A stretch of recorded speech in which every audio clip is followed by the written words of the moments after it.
L'argile. Voilà une merveille que la terre met à votre disposition. Les animaux le savent bien. Pourquoi croyez-vous qu'ils se prélassent avec délectation dans la boue argileuse? Ils savent que cela les protège des piqûres d'insectes, des brûlures du soleil, et cicatrise leurs blessures. D'ailleurs, le bain d'argile est une pratique très ancienne dans certaines civilisations. En Occident, nombre de personnes considéraient cette terre argileuse comme salissante, passant à côté de ses nombreux bienfaits. Mais les temps changent, et on reconnaît aujourd'hui toutes ses vertus sur l'organisme humain, que ce soit en externe ou en interne. De la terre pour vous soigner. Plus besoin d'aller creuser la terre argileuse avec vos mains. Vous la trouverez facilement en parapharmacie et magasins bio sous différentes formes, en poudre très fine, en blocs grossiers, déjà prête en tube, en pansement. Elle est également incluse dans des dentifrices, des shampoings, etc. Votre choix dépendra de l'usage que vous voudrez en faire. L'argile verte est la plus utilisée en thérapie. L'argile rouge est plus riche en fer et est plus utilisée en soins de beauté de la peau. L'argile blanche est plus douce, car elle contient peu de minéraux. Elle est utilisée en interne, contre l'acidité gastrique par exemple, et en externe. L'argile marron, connue sous le nom de rassoul au Maroc, s'utilise pour laver peau et cheveux. Dans cet e-book, nous concentrerons notre attention sur l'argile la plus utilisée dans le domaine thérapeutique, l'argile verte. Ce que l'argile peut faire pour vous. L'argile est très riche en minéraux et oligo-éléments, comme la silice, fortifiant des tissus élastiques de l'organisme, le fer, le potassium, le magnésium, le cuivre, le zinc, etc. Elle peut faire tellement pour vous. Vous pourrez traiter des inflammations, des douleurs au ventre, des articulations, aux dents ou à la tête. Vous améliorerez votre vitalité, votre beauté, votre bien-être. Elle vous aidera à soulager vos douleurs.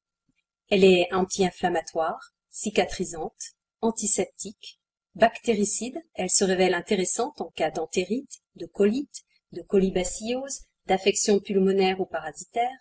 Elle est adsorbante et capture les mauvaises odeurs.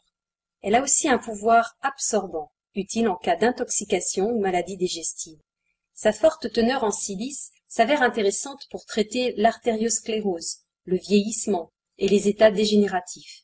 La présence de magnésium, de fer ou de calcium justifie son emploi dans l'asthénie, la déminéralisation ou l'anémie. Son action est ciblée. Elle va là où votre organisme en a besoin, entraînant avec elle les toxines, bactéries et parasites. Elle comble les carences minérales de l'organisme. Comment l'utiliser? Où que vous soyez, l'argile peut vous aider. Que vous vous trouviez chez vous, au bureau, pique-niquant dans un parc, à la campagne, randonnant à la montagne ou voyageant à l'étranger, elle est toujours aussi indispensable. Usage en interne. En buvant l'eau d'argile, vous soulagerez les inflammations intestinales, stomacales, la diarrhée. Vous aiderez votre corps à se reminéraliser, à combattre l'anémie. L'argile sert de pansement naturel interne. Lors de vos déplacements, notamment à l'étranger, pensez à prendre l'argile dans votre valise. Quand vous n'êtes pas trop sûr de la qualité de l'eau, vous pouvez l'utiliser pour la purifier. Elle favorise effectivement l'élimination des substances indésirables dans l'eau.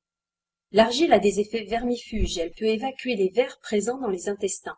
Elle est aussi très efficace en cas de tourista. Attention, n'utilisez pas plus de 4 cuillères à café d'argile par jour, la moyenne étant fixée à 2 cuillères à café. Pour mélanger l'eau et l'argile, prenez une cuillère en bois. On utilise aussi l'argile en bain de bouche ou gargarisme pour tout ce qui touche à la sphère buccale, les aftes, les gingivites, les infections, les maux de gorge, en alternance avec de l'eau citronnée. Préparation de l'eau d'argile. C'est simple, prenez de l'argile surfine verte ou blanche si vous êtes particulièrement sensible. Le soir, avant de vous coucher, versez 1 à 2 cuillères à café de poudre d'argile dans un verre d'eau de source faiblement minéralisée comme la Montroucousse ou la rosée de la Reine par exemple. Ne prenez pas d'eau gazeuse. Agitez bien le tout. Le lendemain matin, à votre réveil et à jeun, buvez l'eau sans l'argile qui s'est déposée au fond.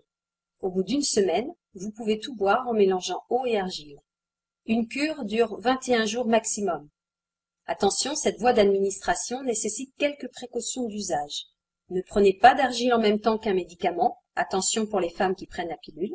Baissez votre consommation de graisse, les huiles, le beurre, les charcuteries. N'absorbez pas d'huile de paraffine pendant la cure. Buvez dans la même journée suffisamment d'eau, 1,5 litre environ, pour éviter la constipation.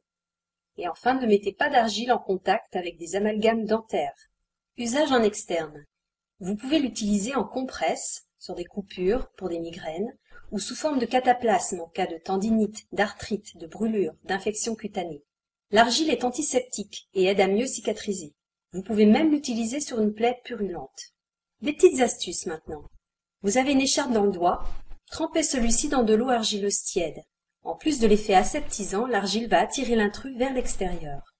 Si vous avez le rhume des foins, appliquez un petit cataplasme sur les ailes du nez pour dégager ce dernier. Si vous voulez vous faire une beauté, soigner votre peau et régénérer vos cellules, eh bien oui, là aussi l'argile est d'un grand secours. Pensez au masque à l'argile.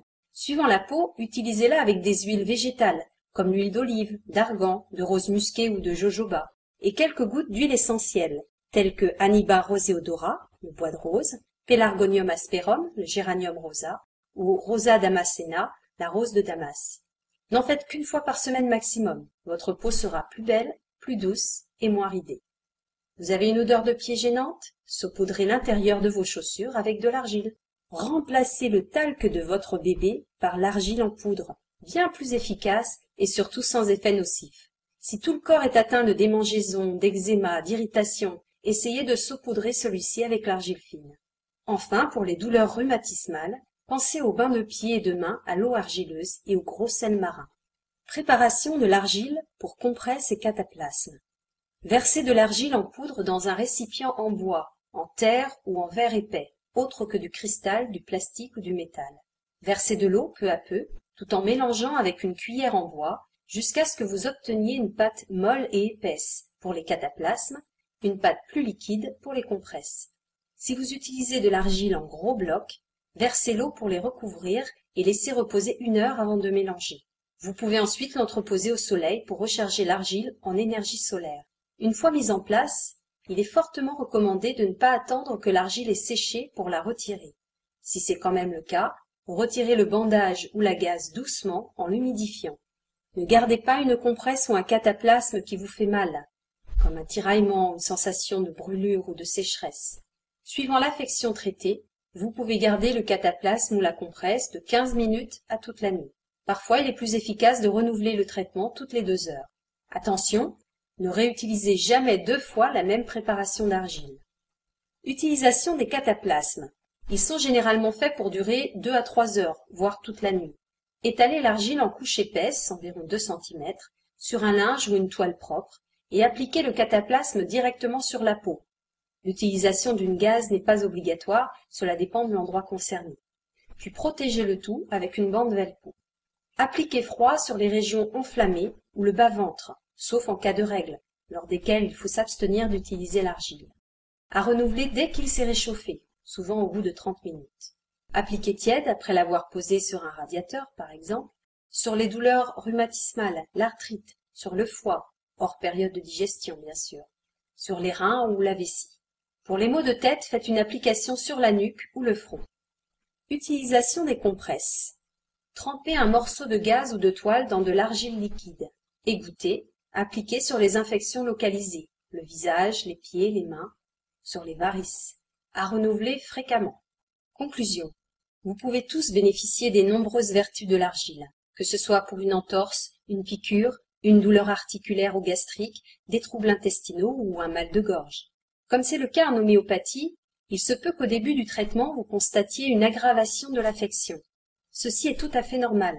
Les toxines doivent sortir. Plus elles sont nombreuses, plus leur sortie est impressionnante.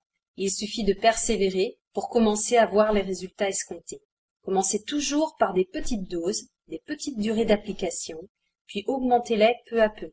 Vous serez surpris de l'efficacité de l'argile.